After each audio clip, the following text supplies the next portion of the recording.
Hello and welcome to the GrapeSEED Official Podcast. We have something a little different for you today. I know some of you out there have been weekly, loyal listeners since the beginning, waiting for each new episode as it comes out. There are probably a lot of you out there, however, who more recently became a part of our global GrapeSEED community or have just recently started checking out this podcast. In today's episode, we are going to look back over some of the more recent podcasts we have done, pointing out things you may have missed and may want to go back and listen to. One major goal I have with this podcast is that each episode doesn't become outdated.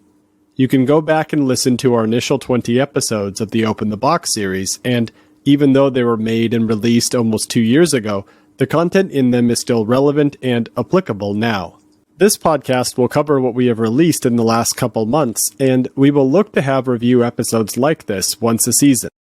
Just like in 2020, we released episodes over the Christmas and New Year's holidays, so you may have missed an episode or two while you were waiting for Santa or getting ready to welcome 2022. Today, I'll talk about the content of some of those episodes and feature some highlights from them, hopefully motivating you to go back and check them out in full or just refreshing your memory on what was discussed. The Take a Step series, started back in June, features a specific teaching component.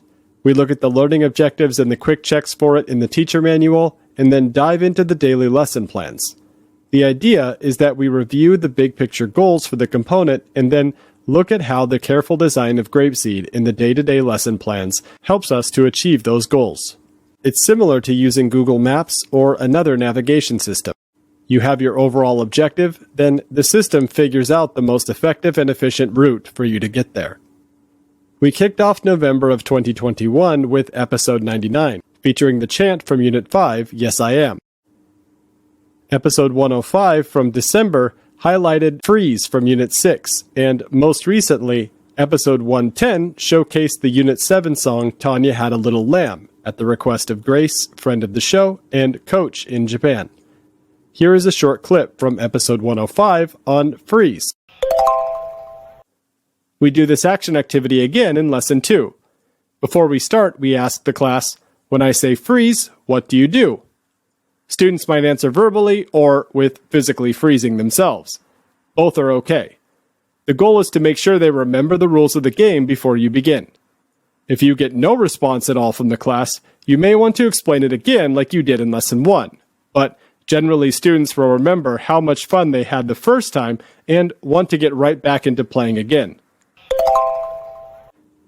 Jumping back to November 2021, we celebrated our 100th episode of the GrapeSEED Official Podcast.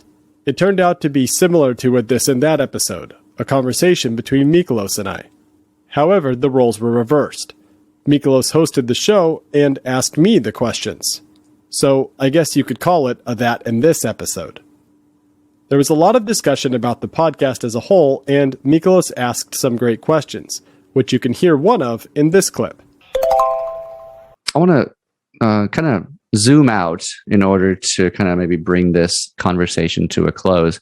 But I want to know about you personally, Adam. Okay. About your experience, your life experiences. I'm wondering, because this whole thing, GrapeSEED, language acquisition, the teacher training, this podcast, everything is here so that teachers and schools can help help students acquire the English language.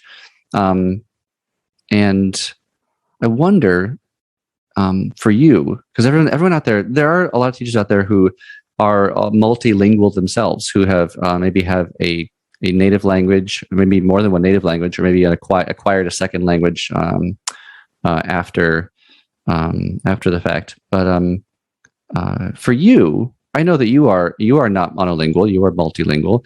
And what can you share about your experience in either learning or acquiring? I want to know what your experience was, because some people learn a language, by sitting down with a textbook and just, and repeating after me. And then there are people that acquire language naturally through experiences in a foreign language atmosphere, or a combination of both. But what was your experience in acquiring a second language? When did it happen? Are there any similarities that you see to what kids do in GrapeSEED and your own experience in getting a second, picking up a second language? And this is going to be big.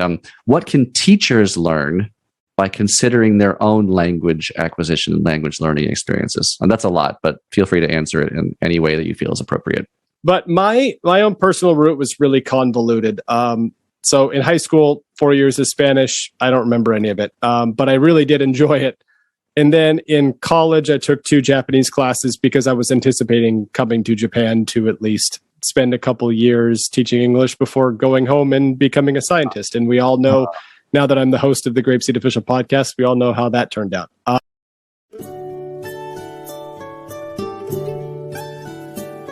Goodbye, my friends, goodbye. I'm sad to say goodbye. It was a good day, but now I will say goodbye, my friends, goodbye. Goodbye, everyone.